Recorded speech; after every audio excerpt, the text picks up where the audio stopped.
What's up, YouTube? Welcome back to the Crypto Junkie channel where we talk all things crypto. Today I wanted to share with you the 4 sites, the only 4 sites you need to be checking to keep up on Bitcoin, ETH, and all the top coins. That's right, 4 sites. We're going to go through them. I'm going to explain roughly what they offer, what they've got, and we're going to talk about some of the ways you can use them. And then what I'd love to hear is how you use these sites in the comments below.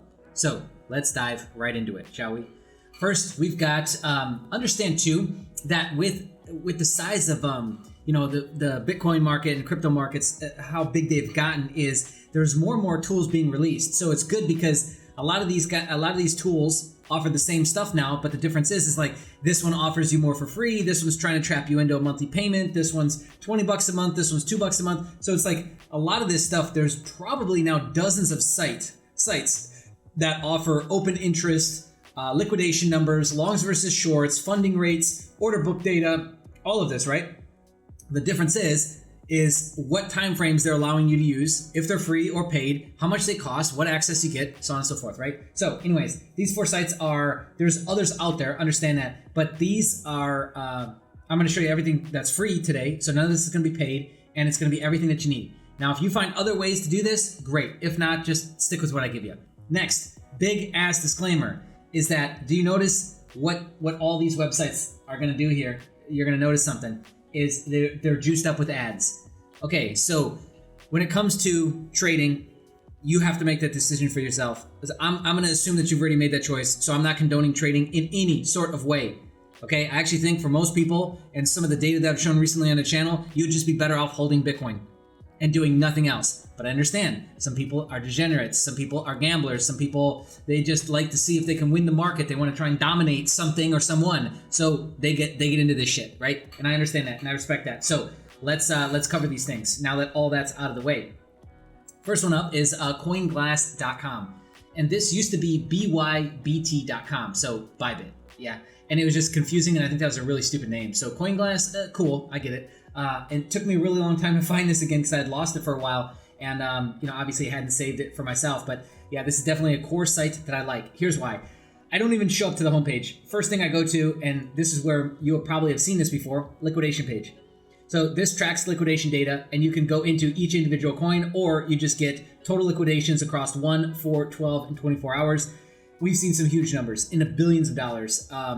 That have happened in terms of liquidations. So I think your max that we've ever seen is 8 billion in liquidations, and then the second is like 4 or 5, and that happened on the bigger dip that we got earlier. Well, it'd be last year now. So, anyways, those are like big numbers. So I'm giving you that so that you can reference. Okay, $129 million in the last 24 hours. Like, you need some sort of gauge. Like, is this a lot or is this not? And I'm here to tell you that even though $129 million is a lot of money to be lost in the markets, it's not. It's not big. Once you get over $1 billion, then it's big. And that usually reflects a big squeeze up or a big squeeze down, right? Okay, so that's what we look at there. Now, I want to show you some other stuff because there's a lot of really, really great stuff here. Open interest, this does nothing to me. This does nothing for me right here, personally. This is like just a weird way to get this data. This is a better way to get the data. This is exchange, Bitcoin futures, open interest. So this is all futures, oftentimes called derivatives. So let me explain that really, really quick. Futures offers a couple different products, and these are often termed as derivative products.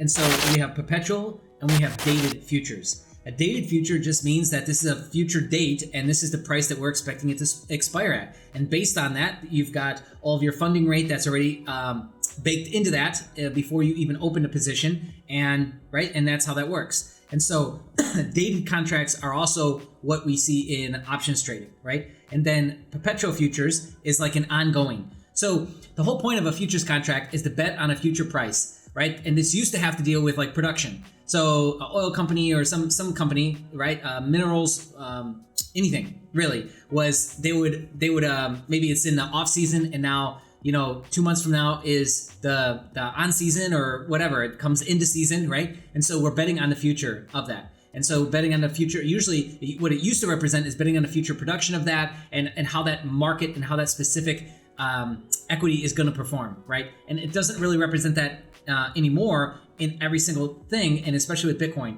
is it doesn't represent that at all. It's just a way to continually get action on the future price. And your funding rate is based on the discrepancy between the index, which is taken across a broad spectrum of exchanges, and the premium that's currently on that for people to be getting in. And this is mostly based off of how many people are market buying. I mean, that's where most of this is coming from, right? Limit orders are already set. Market buying happens from FOMO. So when things move up or things move down is usually when you start to see discrepancies between the index price, and you start to see things change with the funding rate, which we're going to talk about in a couple minutes. So this open interest is nothing to me, so open interest just represents essentially how many people are getting in. And you can track patterns with this and make your own model off of this. When open interest starts to go really, really high, open interest starts to get really, really low. There is patterns to be seen there on different time frame intervals. I'll just leave it at that. I'm not here to like give you specifics on that. Maybe we'll save that for future videos. Grayscale, this is another mechanism that people use to track. So they're tracking a few different things. They're tracking the overall holdings, because Grayscale has all these different trusts now. And so each one of these is its own trust, okay? And the premium on that. So we can start to figure out discrepancies between Bitcoin spot price, Bitcoin futures price, and Grayscale holdings and what the premium is, right? So this is you got to understand something. Like, just because we're trading on exchanges and you're on Binance and you're on FTX and you're all over the place, OKEX, whatever you're trading on, you're like, why would anyone use Grayscale?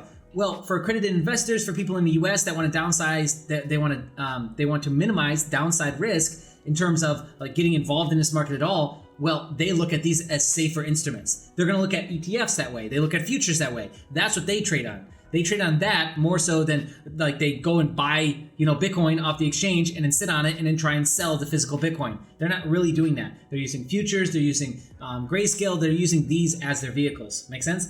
So we can learn a lot from this, and we can get that data and reference that against other things. Okay, funding rate. This doesn't really do anything for me. I'm going to show you a better way to look at funding rate.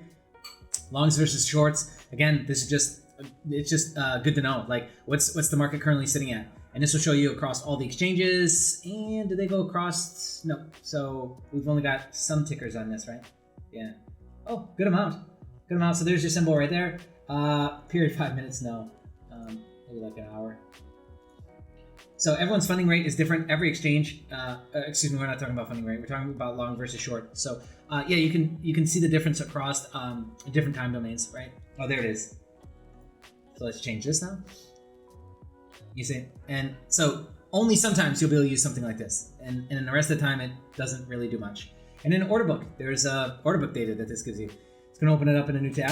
Understand, FTX gives you order book data right then and there on the ticker. Binance does this. Everyone does this. BitMEX does this. So order book data, and I guess the best thing I can give you here is you're just looking for really obvious discrepancies. Like after a huge move where like price nukes, what you'll just see is tons of sell orders up here. So these red bars will be just loaded up all the way maxed out here to the left, and there'll be like nothing, literally nothing on the bottom in green. I've seen this a few times. So what does that represent?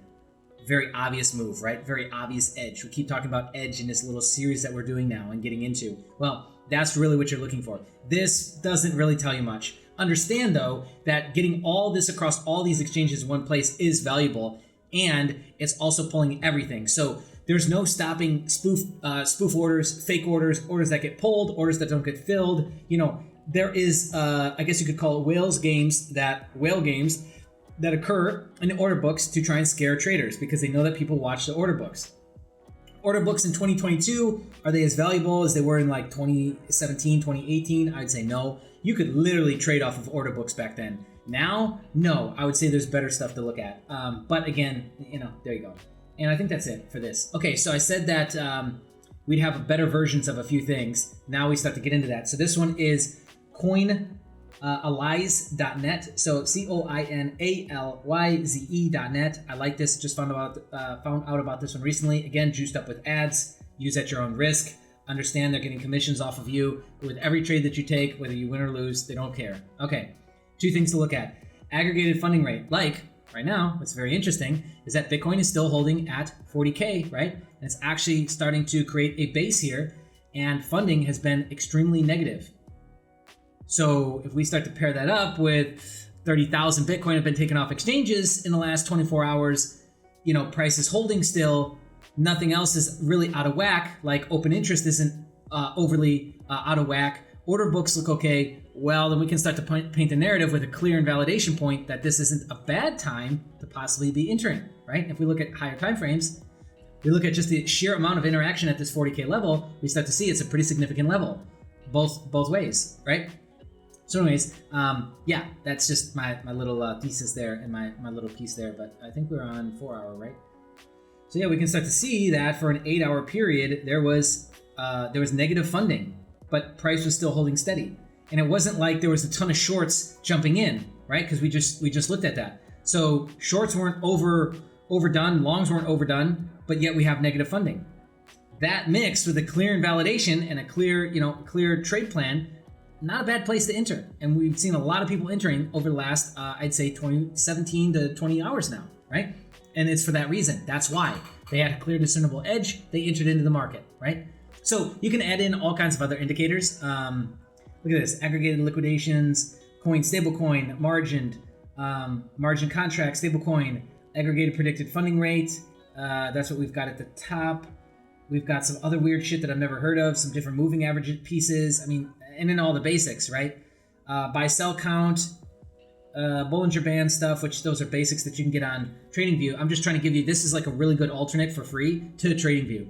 I won't deny though that a TradingView chart, and if you get it set up right, very clean, it tracks it, it automatically saves it, opens it, right? That's a little bit different than this, even though this is a TradingView widget that's basically iframed into this page. Okay, then here off to the left is we actually start to see some order book data, right? So I think that's all I wanted to show you there, just to show you that you can add in a lot of contract data too, expiration dates, you can add in all kinds of stuff like that out of the chart and get a really good idea of what's going on. And the reason why I show this one is because there's like 3 or 4 other paid sites that offer similar, to where they're offering you funding rate, they're offering you open interest, long versus shorts, and that data is what everyone's now trying to charge for. What's great is that now that that's kind of getting commoditized, is now you're getting it for free, right? Anyways, we're 12 minutes in, I want to kind of speed this up. Okay, next is I explained perpetual contracts. They just keep perpetually rolling forward. They've obviously got a funding rate. So here's another great site to look at. This is app.laevitas.ch. So weird site, but perpetual swaps keep rolling forward. This is perpetual futures, perpetual contracts, perpetual however you want to label it, right? It's all the same shit. And then we've got futures and options. Okay, so futures is going to be based off of a date. So here's the expiry date here, and here's the actual ticker. And it's got it broken down by exchange. So Binance into BitMEX, into Bybit, Deribit. Those are really the big players. FTX, Deribit, and Binance. Bybit, then BitMEX, I would say. BitMEX isn't as big as it used to be.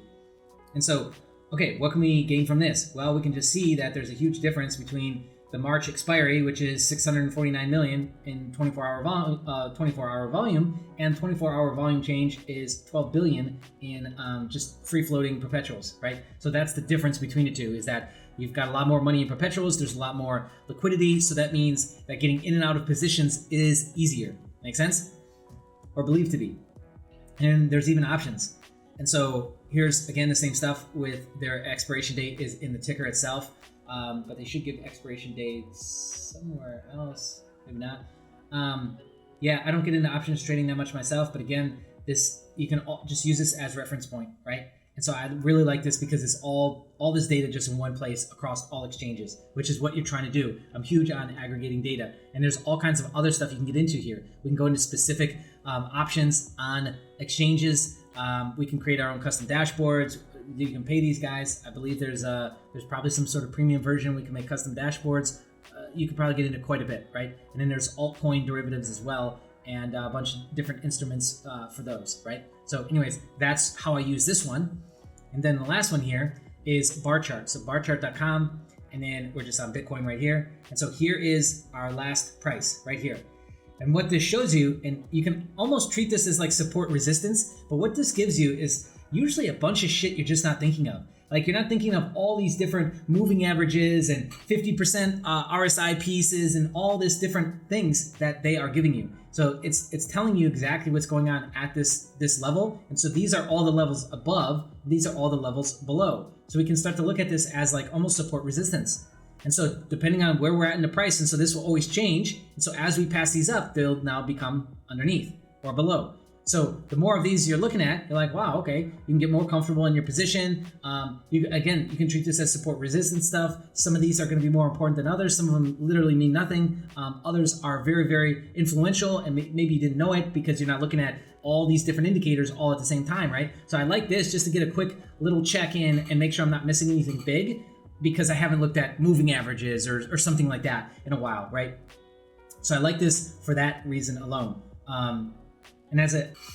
So anyways, I'd love to hear how you're using these for. So there you go. Barchart.com. We've got whatever this is, Levitas, Laevitas. We've got CoinGlass, and we've got Coinalyze. So Coinalyze.net. Those are the 4 places and some of the things that I like to look at to get an idea of what's going on in the market, besides looking at total 2, and looking at Bitcoin, ETH, and then boom, that's it. That's like part of my morning routine. So anyways, now that I've shared that with you, I'd love to hear how you're using these assets or these websites, if you even knew about them. If these are brand new to you and this served you in some sort of way and gave you value, just share it with a friend. That's all I ask. Comment below. That helps with the algorithm dance and that bullshit. And then clicking the like button does the same thing. If you like this sort of thing and you want to stick around, hit the subscribe button, bell notification, turn it to all so you don't miss out on future uploads. See you again real soon.